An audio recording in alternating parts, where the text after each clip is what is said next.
안녕하세요. 저는 시자라면 치가 떨릴 만큼 시집살이를 당하고 끝내 이혼을 하게 된 30대 후반의 여자입니다. 시모, 시누이 남편놈까지 누구 하나 제대로 된 인간이 없었는데요. 주변 지인들이 이혼을 하는 모습을 보며 저에게 그런 일이 일어날 거라곤 생각도 못했었는데 어느새 저도 이혼을 한 지 시간이 꽤 흘렀네요.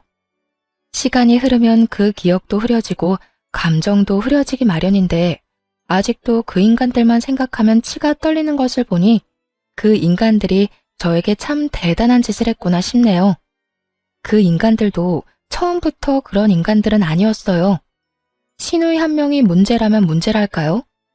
저와 남편은 지인의 소개로 만나 연애를 시작했고 2년 남짓 연애를 하고 결혼 2년 차가 되던 해부터 본격적인 문제가 생겨나기 시작했습니다. 저희에겐 아직 아이는 없었고 남편도 저도 임신 계획이 없는 상황이었어요.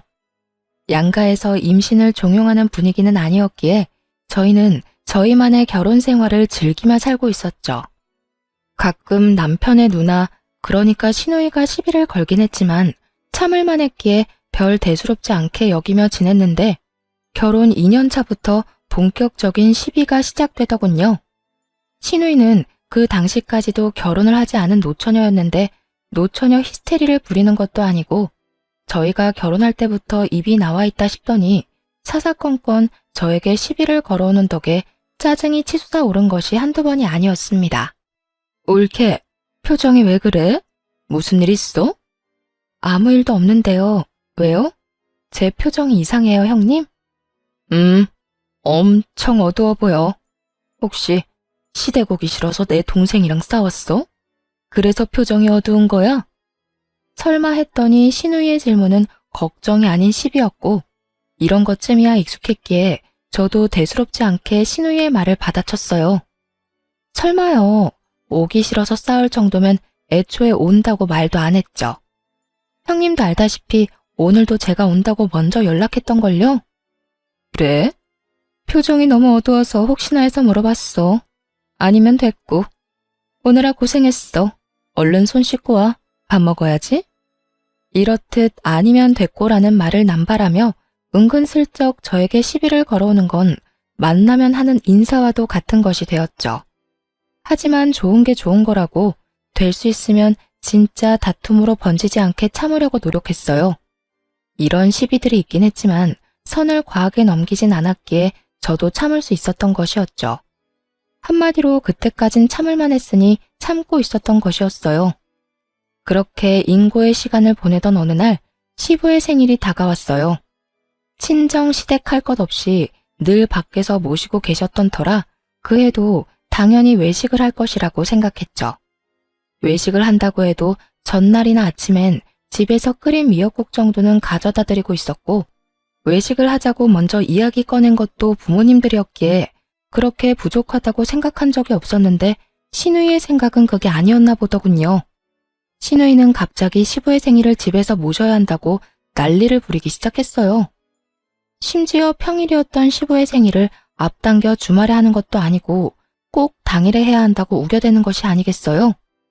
올케는 시집온 며느리가 어떻게 시부모님 생신상 한번 차려드리는 법이 없어? 올케 친정에선 그렇게 가르치디? 친정에서 그렇게 배운 게 아니라 어머님 말씀이 이때껏 단 한 번도 집에서 생신 챙긴 적이 없다고 외식하면 된다고 하셔서 그랬어요. 자식들도 한 번도 집에서 챙긴 적 없는 생신상 저 역시 할 필요 없다고 생각하기도 했고요. 뭐라고? 지금 그걸 말이라고 해? 자식이랑 며느리랑 같아? 며느리 도리는 다 해야 할 거 아니야? 형님, 그런 논리라면 며느리보단 자식이 더 나서서 생신상 차려드려야 하는 거 아닌가요? 자식들도 두 손 놓고 가만히 있는데 며느리인 제가 왜 나서야 하나요? 지금이라도 형님이 자식도리를 다 하는 게 어떨까요? 제 논리에 대꾸할 말이 사라진 시누이는 얼굴이 터질 듯이 붉어진다 싶더니 막무가내로 우기기 시작하더군요. 아, 다 모르겠고 이번엔 무조건 집에서 모실 거니까 그런 줄 알고 올케가 생신상 차려. 알겠어? 생신 전 주말 말고 생신날 저녁에 밥 먹을 거니까 그런 줄 알라고. 저 출근은 어쩌고요. 저도 회사 생활하는 거 알잖아요. 하루 빠져. 그러면 되잖아? 회사에서 그 정도 말빨도 없어. 그런 회사 못하러 다니니? 어찌되었든 난 말했어. 당일에 챙길 거라고. 그러니까 회사에 연차를 쓰든 회사를 그만두든 그건 알아서 하고 생신상이나 거하게 차려. 올케 실력 구경이나 좀 하자. 아, 나도 회사 반차 내고 도울 테니까 괜히 우리 동생까지 오라가라 시키지 말고. 시부 생신상 정도 차리는 거 하라면 할 수 있죠. 아니, 스스로도 차려드릴 마음도 있었어요. 하지만 시누이가 나서 저딴 식으로 말을 하니 차린 밥상도 다 엎어버리고 싶은 마음이 드는 것도 모자라 정말 그 머리털을 다 뽑아버리고 싶더군요. 하지만 하고 싶다고 다 할 수 있는 것도 아니고 저는 애써 화를 누르고 그깟 생신상 상다리 부러지게 한번 차려보자고 마음을 돌려먹었죠. 드디어 시부의 생일 되고 전 연차를 쓰고 아침부터 양손 가득 장을 봐 시댁으로 향했어요. 저의 예상대로 오후에는 와서 돕겠다던 시누이는 언제 온다는 소식도 없이 머리털 하나 보이지 않고 있었고 전 혼자 그야말로 고군분투하는 중이었죠. 시누이가 기본적으로 했으면 하는 음식 가짓수도 많은데다가 전부 밑손질하는데 시간이 오래 걸리는 것들이라 재료 손질만 해도 시간이 꽤 걸리더군요. 그렇게 1차 전쟁을 치르고 나니 시모가 주방으로 들어오더군요. 잘하고 있니? 어머나, 거의 다 했네. 이제 본격적으로 만들기만 하면 되겠구나. 시모는 주방을 살피며 들어왔고 전 그런 시모를 보며 무언가 도움을 주려고 왔나 하는 생각이 들었어요. 그래서 혼자 할 수 있다고 하려는 찰나 시모가 몸을 돌려 냉장고 문을 열더니 과일을 꺼내더군요. 시모는 애초에 저를 도우려고 온 것이 아니라 자신이 과일을 먹고 싶어 온 것이더군요. 정말 제가 큰 착각을 한 것이었고 전 혼자 민망하기도 하고 황당하기도 했습니다. 그렇게 시모는 꺼낸 과일을 씻고 있는데 때마침 시누이가 왔고 시모가 싱크대에 서 있는 모습을 보고서 제가 시모에게 일이라도 시켰다고 착각을 했는지 들고 있던 백을 제 머리에 던지더니 욕을 하기 시작했어요. 야, 너 지금 우리 엄마 일 시키는 거야? 우리 엄마 설거지 시키는 거냐고. 너 미쳤어? 내가 너 혼자 하라고 분명히 말했지. 네가 뭔데 우리 엄마한테 일을 시켜? 왜 내가 시누이가 던진 백에 머리와 얼굴을 맞아야 하는지, 왜 내가 여기에서 이딴 말들이나 들어야 하는지 이해가 되지 않더군요. 그 순간 전 그야말로 눈이 돌아버렸고 제 얼굴을 맞고 떨어진 시누이의 가방을 들어 시누이의 옆통수를 내리치며 맞대응해 주었습니다. 누가 누구 보고 미쳤대. 내가 미쳤으면 넌 제정신일 줄 알아? 내가 뭘 잘못했다고 이딴 취급을 당해야 해? 제가 가만히 맞고만 있을 거라 생각했는지 시누이는 눈을 동그랗게 치켜뜨더니 입에 담을 수도 없는 욕들을 하기 시작하더군요. 이게 진짜 미쳤나? 감히 누굴 때려? 그리고 너? 넌 위아래도 없어? 어디서 반말짓거리야? 너 같으면 맞고만 있겠어? 너 같으면 아무 잘못도 없이 맞았는데 존댓말이 나오겠냐고. 내가 일을 시켰다고? 너 눈이 없니? 자기가 먹을 과일 씻고 있는 거 안 보여? 어디서 제대로 알지도 못하면서 사람을 때려. 제 말에 시누이는 그때야 시모의 손에 들린 과일이 눈에 보이는 듯 하더군요. 시모 역시 이게 다 무슨 상황이냐며 시누이에게 상황을 설명하고 나섰고요. 그래, 나 과일이 먹고 싶어서 씻고 있었어. 이때껏 아가 혼자 다 준비하고 있었고. 넌 잘 알지도 못하면서 갑자기 이게 다 뭐니? 되게 이런 말을 들으면 미안하다, 착각했다, 오해했다. 이런 말쯤은 해야 하지 않나요? 그런데 대단한 시누이는 그 상황에서도 제 탓으로 다 돌려버리더라고요. 그랬으면 진작 말했어야 할 거 아니야. 벙어리야? 왜 맞고만 있어? 이걸 말이라고 하는 건지 말할 틈을 줬다고 생각하는 것인지 그저 나오는 대로 짓거리고 있더라고요. 계속 그곳에 있어봤자 계속 싸울 것이 분명했고 저는 그딴 곳에 힘을 빼고 싶지 않았어요. 무엇보다 이딴 기분으로 시부의 생일상을 차리고 싶지 않기도 했고요. 그래서 전 마지막으로 시누이에게 쏘아주고선 집으로 와버렸습니다. 대답할 틈이나 주고 그딴 말을 해. 벙어리? 내가 참 기가 막혀서. 이럴 땐 그냥 미안하다고 사과라도 하는 게 사람으로 해야 할 도리라고요.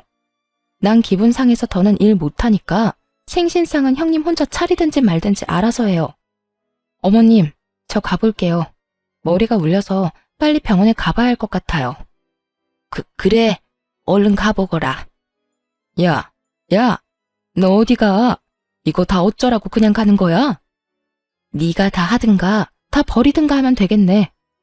신우이는 끝까지 미안하다는 말은 하지 않았고 집으로 돌아와 거울을 보니 얼굴에 멍이 올라오고 있더군요. 생각 같아선 당장 병원에 가서 진단서라도 끊고 싶은 심정이었지만 신우이의 얼굴도 저 못지 않을 것이니 참기로 했어요. 그날 밤 남편은 시댁에 들렀다 온 것인지 늦은 밤이 되어서야 집으로 들어오더군요. 남편의 표정은 화가 나 있었는데 저에게 화를 내려다가 제 얼굴을 보고 놀란 눈으로 저를 보더군요. 그랬겠죠. 신우이는 다 제가 잘못한 것처럼 말하며 상처난 자기 얼굴을 보여줬을 것이고 그런 신우이의 말을 고시고대로 믿어버린 남편놈은 잔뜩 화가 난 채로 집으로 왔는데 제 얼굴에 커다란 멍이 있으니까요. 당신 얼굴이 왜... 당신도 맞았어? 누나한테 맞은 거야? 아니, 오늘 도대체 무슨 일이 있었길래 둘 다 얼굴이 이 모양인 거야? 형님이 아무 말 안 했어? 내가 진짜 기가 막혀서. 음식 준비는 나 혼자 다 했고 어머님이 본인 먹을 과일 씻는 모습 보고 혼자 오바해서 나한테 욕하고 가방 던지고 때리고. 그래서 나도 짜증나서 같이 싸웠어. 생각 같아선 그 머리털을 다 뽑아주고 싶었다고. 저에게 시댁에서의 일을 들은 남편은 그제야 모든 퍼즐이 맞춰진다는 듯 고개를 끄덕이며 제 얼굴을 어루만져 주더군요. 누나는 그냥 당신이 다 잘못했다는 식으로 말했지. 그렇지 않아도 들으면서도 이상하다 싶긴 했는데 누나가 너무 흥분 상태이기도 했고 얼굴도 워낙 엉망이라서 그런가 보다 했지. 아, 진짜 얼굴 어떡해. 많이 아팠겠다. 다른 데는 다친 곳 없어? 병원은 안 가도 되는 거야? 지금이라도 병원 가자 얼른. 누나 진짜 미친 거 아니야? 아무리 그래도 얼굴을 이렇게 만들어 놓으면 어떡해. 참 웃긴 게 남편이 오기 전까지만 해도 몸이 떨릴 만큼 화가 난 상태였는데 남편이 와서 저렇듯 몇 마디 해주니 별것도 아닌 것처럼 느껴지더라고요. 화도 좀 가라앉는 기분이 들기도 하고요. 됐어. 당신도 봤으니까 알 거 아니야. 나도 한성 까라는 거. 처음엔 맞고만 있다가 도저히 못 참아서 당한 만큼 돌려줬으니까 화 안 내도 돼. 그리고 병원은 안 가도 될 것 같아. 얼굴만 이런 거라 그냥 멍 가라앉는 연고만 잘 바르면 괜찮을 것 같아. 그래? 그래도 혹시나 어디 안 좋으면 나한테 말해줘. 바로 병원 가게. 알겠지? 응. 그런데 여보, 나 한동안 형님하고 거리 두고 지내고 싶어. 마주치는 것도 싫고 말도 섞고 싶지 않아. 그래, 무슨 말인 줄 알았어. 나도 한동안 누나랑 거리 두고 지낼게. 그렇게 남편도 신우이와 적당히 거리를 두고 지내며 저에게도 신우이와의 만남을 강요한다거나 권하는 일은 없었어요. 그렇게 1년을 넘게 신우이와는 거의 마주치지 않고 지냈습니다. 명절 때는 하는 수 없이 마주치긴 했지만 시댁에 제사를 지내지 않던 터라 명절 당일에 잠시 가서 아침 식사만 하고 집으로 돌아오곤 했습니다. 하지만 그 잠시인 순간에도 신우이는 저에게 시비를 걸지 못해 안달이 난 사람처럼 굴곤 했죠. 한 집안에 하나뿐인 며느리가 시댁에 너무 무심한 거 아니야? 생전 시댁에 오지도 않고 어쩌다 오더라도 밥만 먹고 바로 사라지고. 우리 아빠 엄마가 성격이 좋아서 그렇지 조금만 나쁜 사람들 같았으면 옳게 바로 이혼당했어. 알아? 이렇듯 고르고 골라 제가 기분 나빠할 말들을 해댔고 저 역시 몸싸움까지 한 마당에 참지 않고 그 즉시 신우이의 말에 대응하고 나섰죠. 그건 모르겠고 형님이 그날 일 여전히 저한테 사과 한마디 안 한 건 잘 알고 있네요. 저한테 이런저런 시비 걸기 전에 사과부터 하세요. 형님이 사과하면 예전처럼 시댁에 오는 일도 많아질 거고 밥만 먹고 사라지지 않고 여유롭게 시간 보내다 가지 않을까요? 내가 사과를 왜 해야 해? 올케도 그날 나 때렸잖아. 그러니 사과를 해도 올케가 먼저 해야지. 내가 손윗사람인 거 잊었어? 신우이는 대꾸할 말이 다 떨어졌는지 손윗사람 공격을 해대기 시작했고 전 눈 하나 깜빡이지 않고 신우이를 몰아붙였어요. 손 위고 손 아래고 난 모르겠고요. 형님이 혼자 오해하고 먼저 욕했으니 먼저 사과를 해야 하는 건 알겠네요. 그리고 어쩔 수 없이 정당방위로 휘두른 거에 형님이 맞은 거니 제가 사과할 이유도 없고요. 뭐야? 너 지금 말 다 했어?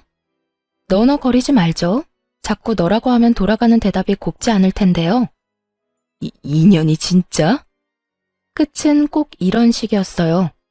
저와 말다툼을 하던 신우이가 결국 흥분을 가라앉히지 못하고 욕을 하면 그런 신우이를 시부가 혼내고선 끝이 나버리는 마무리요. 이러니 저와 남편이 밥만 빨리 먹고 돌아올 수밖에요. 상황이 이렇게 되다 보니 시모와 시부는 서운한 기색을 내비치기도 했지만 이렇듯 만났다 하면 시비를 걸고 싸움이 되어버리니 길게 있고 싶어도 있을 수 없는 상황이었죠. 이런 일들이 쌓이면 쌓일수록 신우이에 대한 앙금이 쌓여갔고 신우이 역시 저에게 미안한 기색은 전혀 없었기에 우리의 사이는 나아질 기미가 보이지 않는 상태였어요. 그러던 어느 날 신우이의 결혼 소식이 들리더군요. 정말 잘 됐다 싶더라고요. 신우이가 시댁에 살고 있어 그렇지 않아도 편하지 않은 시댁이 더 불편했던 터라 얼른 시집이나 갔으면 좋겠다 했을 때가 한두 번이 아니었거든요. 그 대단한 성격 맞추고 살 남자가 내심 불쌍하긴 했지만 저에겐 여러모로 좋은 일임은 확실했습니다. 누나 결혼 소식 들었지? 그렇지 않아도 어머님이 형님 곧 상견례를 한다고 하시더라고. 어떤 남자래? 도대체 언제 만난 거래? 나도 자세히는 몰라.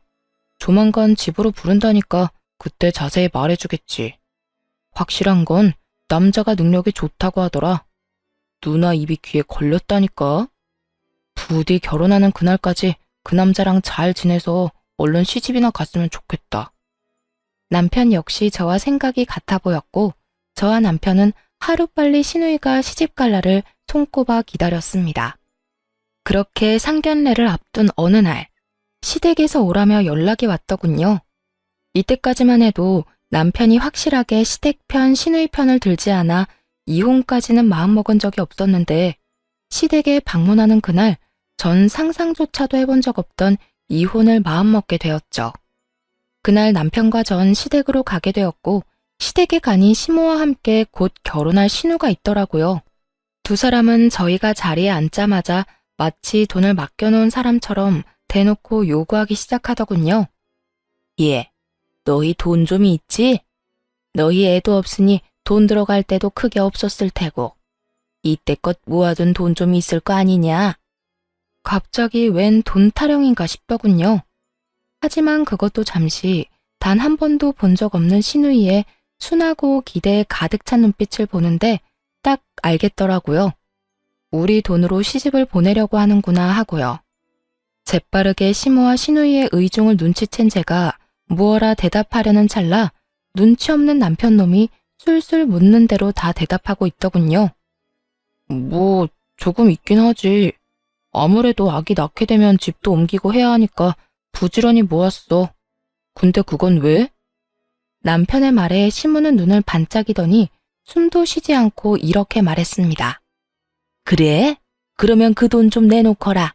너희는 다시 모으면 되지 않니? 네 누나 이번에 결혼하는데 모은 돈이 얼마 없어. 우리도 도와줄 형편은 안 되는 거 너도 잘 알 테고. 좋은 남자 생겼을 때 얼른 시집 보내야 할 거 아니니? 그러니까 그 돈 좀 네 누나 주거라. 빌려주라고 해도 안 된다고 할 판국에 그냥 주라고 하더군요. 그 자리에서 안 된다고 딱 잘라 말해야 할 남편은 그걸 또 고민하고 있었고요. 전 이대로는 도저히 안 되겠다고 생각했고 남편이 또 무어라 입을 떼기 전에 제가 먼저 나섰습니다. 어머님, 그건 좀 힘들 것 같아요. 저희 전세 만기도 다 되어가고 이제 나이도 있어서 임신 계획도 해야 하는데 형님께 덜컥 다 드리고 나면 저흰 어쩌라고요. 너흰 두 사람이 버니까 그 정도는 금방 또 모으면 되지 않니? 아기야 좀 더 있다가 낳아도 되는 거고. 그렇게 따지면 형님네도 두 사람이 벌 건데 결혼은 좀 부족하게 하고 살면서 살 건 사고 집도 넓혀 나가면 되잖아요. 어찌되었든 저희 못 드려요. 너 진짜 이렇게 나올 거니? 그까짓 돈 얼마나 된다고? 그리고 그게 다 네 돈이니? 내 아들 돈도 있을 거 아니야? 내 아들도 가만히 있는데 왜 네가 나서서 된다 만다야? 그래, 옳게. 내가 시집가서 잘 풀리고 나서 후회하지 말고 이럴 때 좀 돕고 살아. 정 안 되면 내 동생이 모은 돈이라도 내놔. 나머진 뭐, 너 대출 되지? 대출 받아서 좀 줘. 그 집에서 워낙 바라는 게 많아서 내가 받은 대출론 어림도 없어. 사업하는 집안인데 재산이 어마어마하다니까. 나 이번 기회 놓치면 정말 다른 사람 못 만날지도 몰라. 그러니까 올케가 안 된다고 하면 네가 대출을 받아서라도 이 누나 좀 도와. 도대체 어느 집안에 시집 가길래 이 난리를 부리나 했더니 꽤 크게 사업하는 집안이라고 하더군요. 신우이의 말을 듣더니 남편 역시 홀라당 넘어갔는지 아니란 말은커녕 고개를 끄덕이고 있었고요. 그 모습을 보는데 그 자리에 더 있다간 정말 화병으로 제 명대로 살 순 없을 것 같아 먼저 집으로 돌아와 버렸습니다. 집으로 돌아와 혼자 화를 사귀고 있으니 남편 놈 역시 돌아오더라고요. 그리고 남편의 입에서 나오는 말들은 그 한마디 한마디가 모두 가관이었어요. 여보, 그냥 좀 도와주면 안 돼? 다른 것도 아닌 결혼 때문에 그런 거잖아. 엄마 말대로 우리 아기야 좀 더 미루면 되는 거고. 집이야 연장하면 되는 거잖아. 당장 필요도 없는 돈 가지고 있어봤자 뭐해. 그냥 우리 누나 좀 도와주자.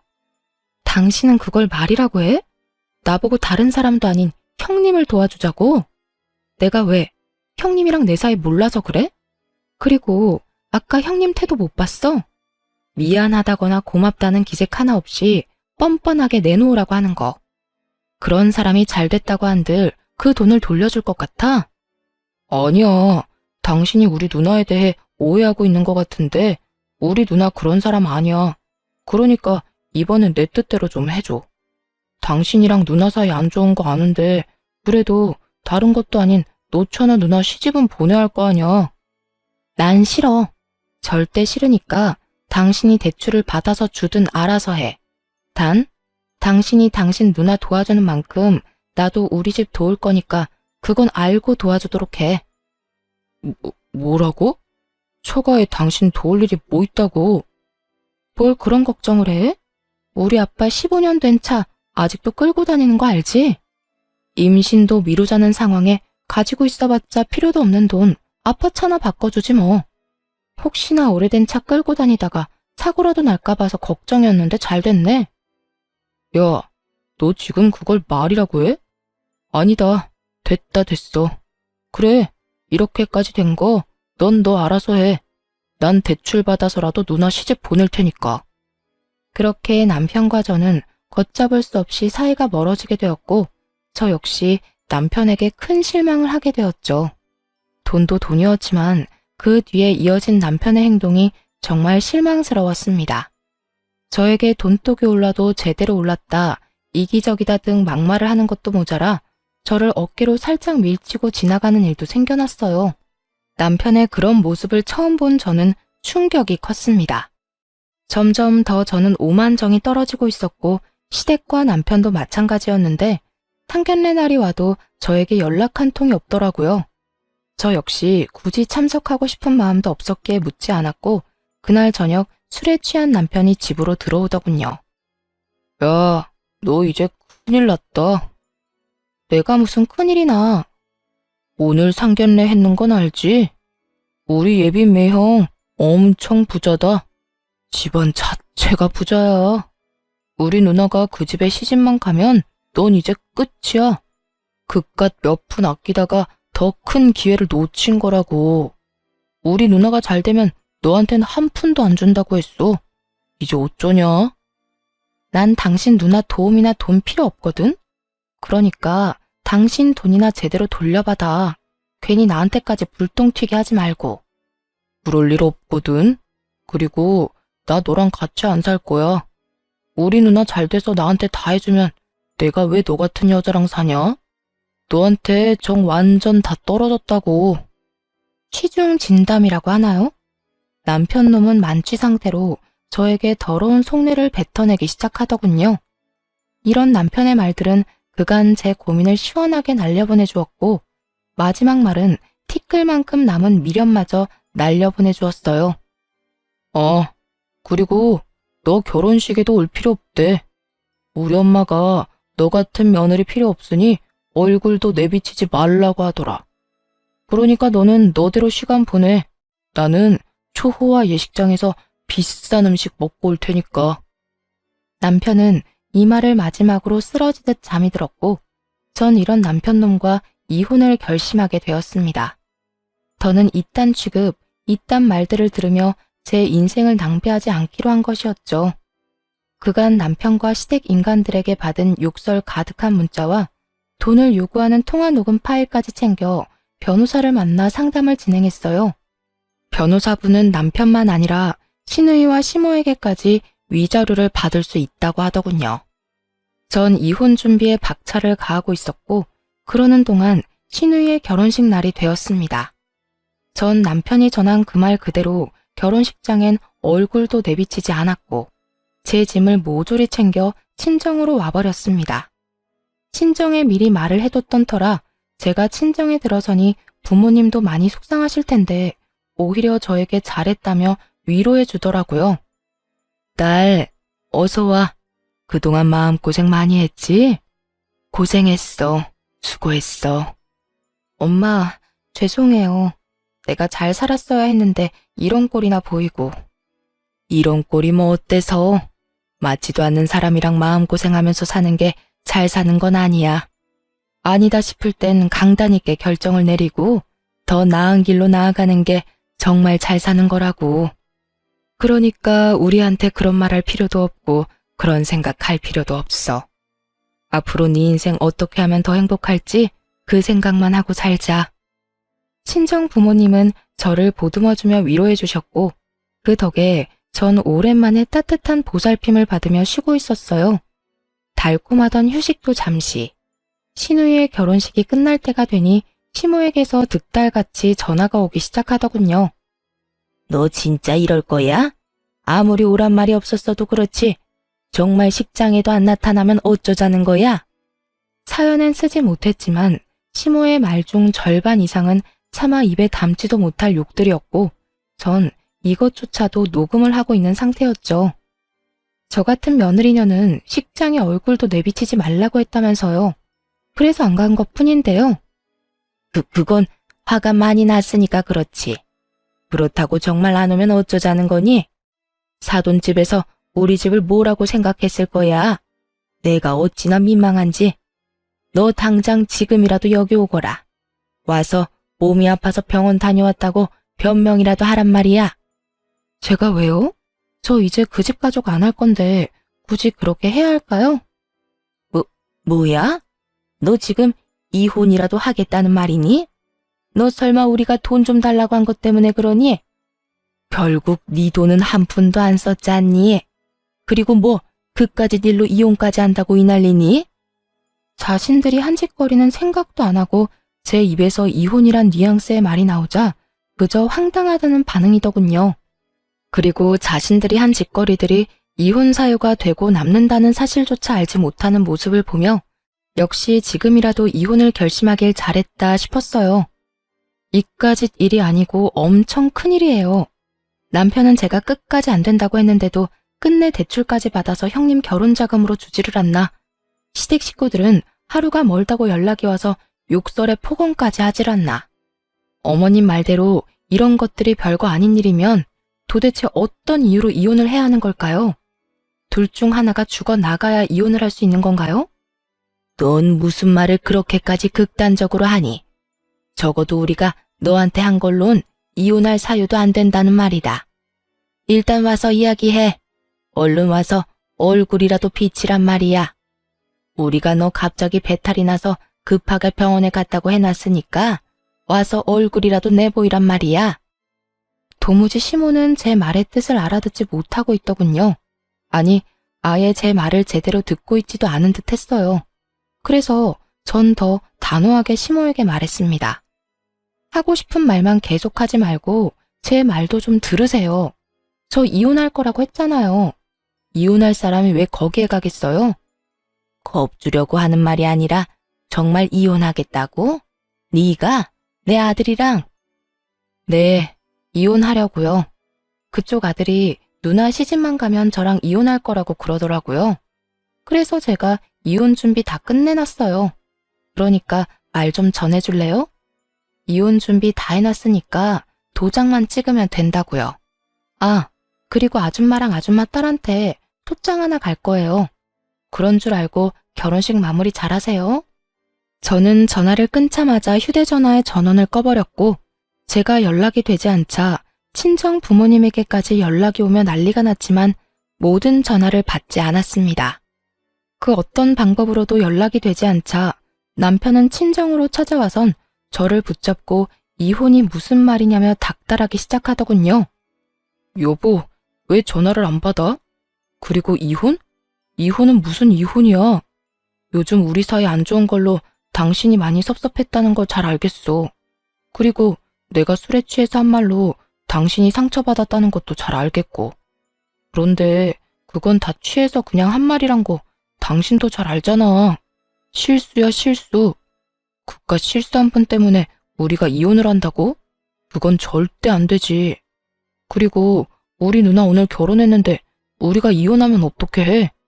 사돈집에서 우리 집을 뭐라고 생각하겠냐고. 이 인간이 그러면 그렇지 싶더라고요. 남편놈은 저에게 미련이 남아 저를 설득하고자 온 것이 아닌 부유한 사돈집에 혹시나 자신의 이혼으로 인해 책이라도 잡히면 어쩌나 하는 마음으로 저를 설득하러 온 것이더군요.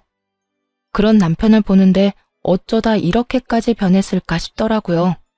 처음 내가 사랑했던 남자는 이렇게 쓰레기는 아니었는데 말입니다. 남편은 제 어깨를 잡고 흔들며 언성을 높이기 시작했고 전 그런 남편의 손을 거칠게 뿌리치며 이렇게 말했어요. 이거 놓고 말해. 실수? 웃기고 있네. 당신이 평소에 그런 생각을 하고 그런 계획들을 은연중에 세우고 있었으니까 그런 말이 술술 나오는 거 아니겠어? 그리고 당신 누나한테 퇴직금까지 다 줬지. 나한테 말 한마디도 없이 대출금부터 해서 퇴직금까지 형님한테 준 것만 해도 이혼 사유는 충분해. 거기에다 당신 나한테 막말하는 건 기본이고 여기저기 미는 거 그것도 이혼 사유라고. 난 더는 참고 살지 않을 거니까 그런 줄 알고 이혼할 준비나 해. 돈은 당신한테도 말은 했었잖아. 당신이 반대하긴 했었지만 그리고 막말은 화가 나면 그럴 수도 있는 거지.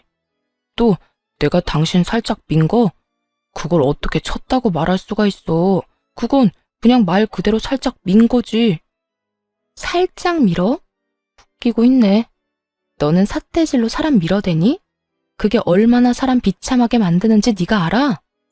그 순간이었어요. 이때껏 저희의 대화를 그저 듣고만 계시던 아빠와 엄마가 자리에 벌떡 일어나더니 부산스럽게 움직이기 시작하시더라고요. 너 감히 내 딸을? 그간의 일을 전부 알아버린 아빠가 머리 끝까지 화가 나 남편을 향해 다가오더군요. 장인어른, 그게 아니고요. 그저 감정이 격해져서 조금 밀었을 뿐입니다. 감정이 격해지면 밀어도 된다고 누가 그러든가. 그리고 민 건 이해 가능한 행동이라고 생각하는 게야? 나도 손 한 번 댄 적 없는 귀한 내 딸한테 네가 감히. 장인어른, 제발 진정 좀 하세요. 제 말도 좀 들어보시라고요. 진정? 자네 같으면 진정이 되겠어? 당장 꺼지게. 내 당장 그 모가지를 꺾어버리기 전에 당장 꺼지란 이 말이야. 남편의 멱살을 잡고 흔들던 아빠는 한 공간에 계속 같이 있었다간 큰 사고를 치겠다 싶으셨는지 멱살을 잡은 그대로 남편을 문 밖으로 던지다시피 내쫓아버리더군요. 엄마는 언제 받아온 것인지 알 수 없는 찬물 한 바가지를 쫓겨난 남편에게 부어버렸고요. 남편은 혼비백산하며 도망을 갔고 얼마 지나지 않아 화가 머리 끝까지 난 시모가 한복을 입은 그대로 씩씩거리며 친정으로 왔더군요. 이 문 못 열어? 당장 열라고. 감히 니깟 것들이 내 아들을 그런 식으로 대해? 내가 오늘 가만 안 둘 거야. 시모는 문을 두드리며 난동을 부리기 시작했고 친정 부모님을 비롯해 제가 아무 대꾸도 하지 않자 난동은 행패로 이어지더라고요. 문을 발로 차는 것은 기본이고 고래고래 소리를 지르며 욕을 퍼붓기도 했습니다.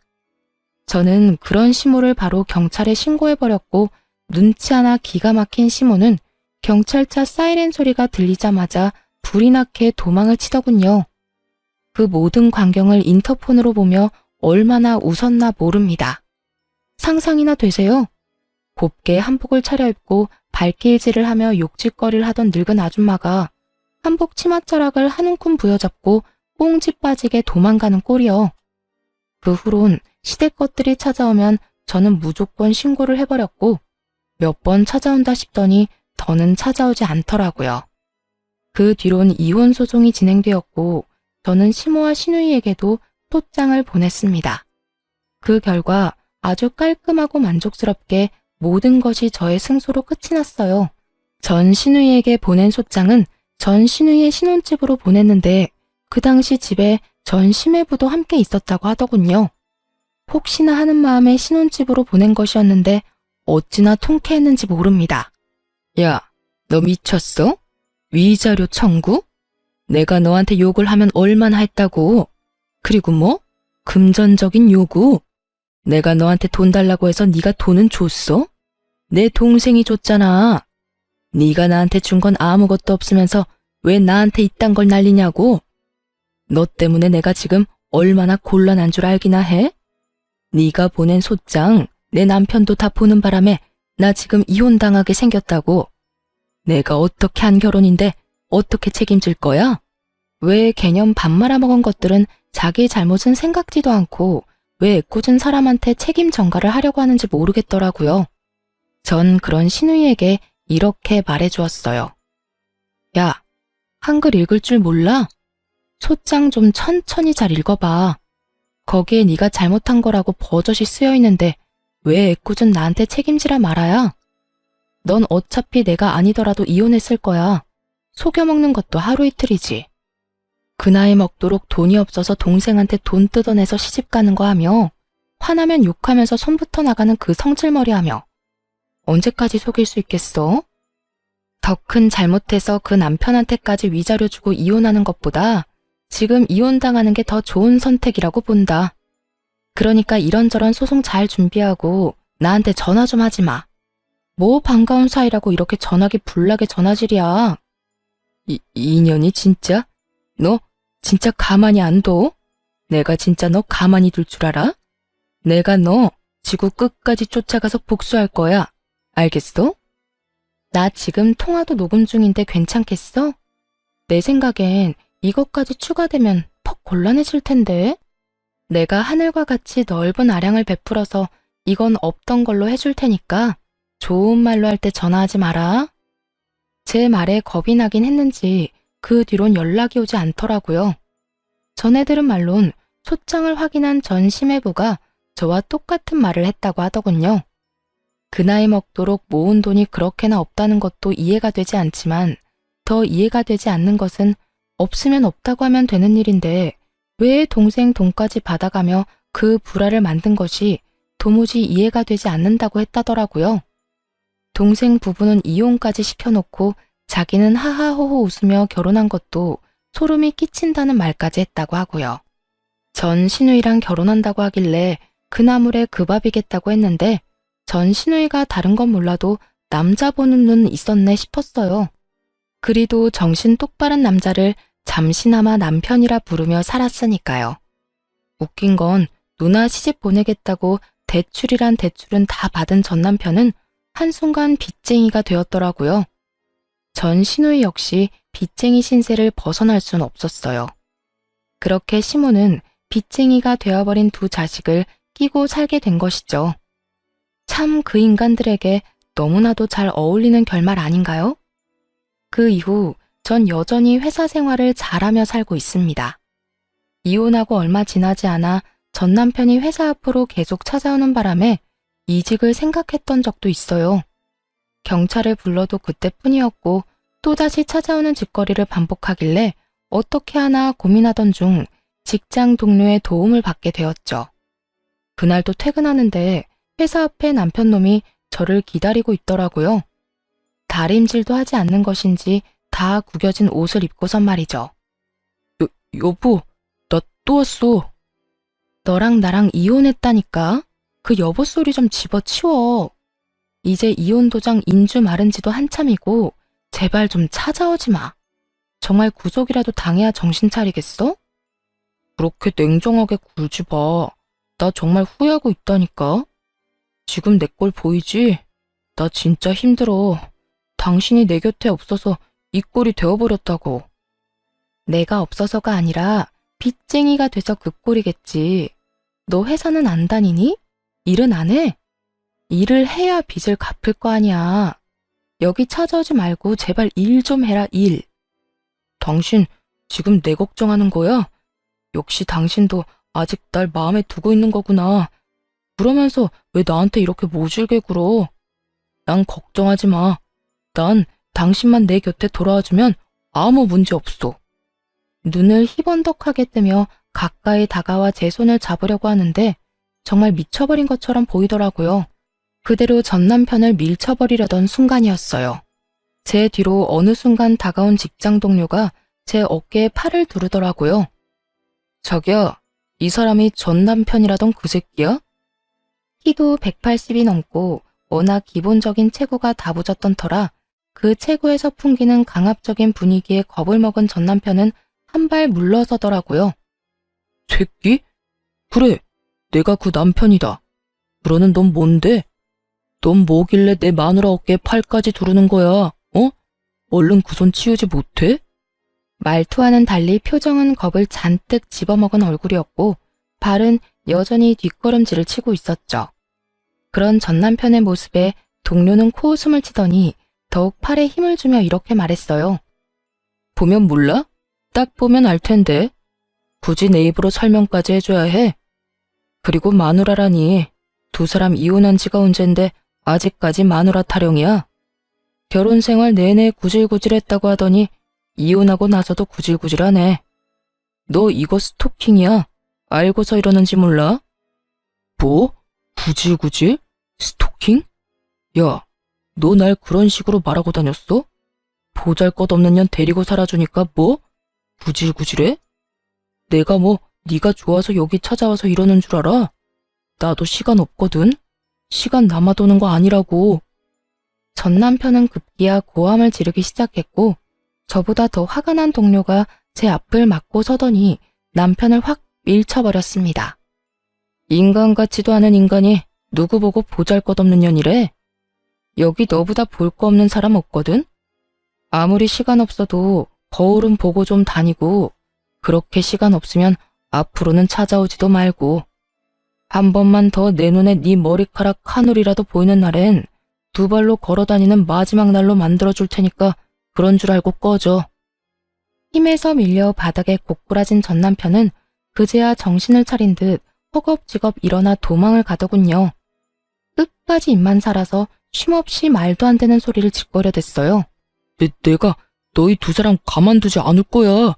외도녀 외도남 프레임 씌워서 이 회사의 소문 쫙 퍼뜨려버릴 거라고. 그러면 너도 멀쩡하게 회사 생활할 순 없을걸? 기대하라고. 정말 저딴 짓까지 한다면 이번에야말로 깜빵 신세를 지게 해주려고 했더니 전 남편은 아무런 행동도 하지 않았고 찾아오지도 않더군요. 그렇게 그 지긋지긋하고도 구질구질하던 인연이 드디어 끝이 났습니다. 그로부터 3년이 지났고 전 저를 도와줬던 동료와 연애를 시작한 지 반년이 되었어요. 처음엔 정말 아무 감정 없이 제가 곤란해 보여서 도와주었다고 하더라고요. 그렇게 친해진 저흰 퇴근 후에 가끔 밥도 같이 먹고 이런저런 상담도 해주다 서로에게 호감이 생겼습니다. 하지만 아무래도 제 처지가 그렇다 보니 쉽사리 그 친구의 마음을 받아들일 수가 없었고 그런 제 마음을 누구보다 잘 알고 있던 남자친구가 적극적으로 저에게 표현해주어 만나게 되었어요. 아무래도 결혼에 대한 아픈 경험이 있었던 터라 아직까진 결혼 생각이 없어요. 거기에다 저희만 좋다고 해서 끝날 문제도 아니고 여러 가지 넘어야 할 산이 많다는 걸 누구보다 더 잘 알고 있으니까요. 언제까지 연애뿐인 이 만남이 이어질지는 모르겠지만 적어도 남자친구를 만나는 동안은 제 마음을 속이지 않고 솔직하고 아낌없이 표현하며 지내려고 합니다. 남자친구도 지금은 그저 우리 마음에 집중하고 그 뒤 문제는 나중에 생각하자고 하기도 했고요. 적어도 훗날 지금 이 순간을 떠올렸을 때 후회는 하고 싶지 않거든요. 이로써 저의 긴 사연도 끝이 났네요. 저의 긴 사연 들어주신 여러분 감사합니다. 다들 행복하세요.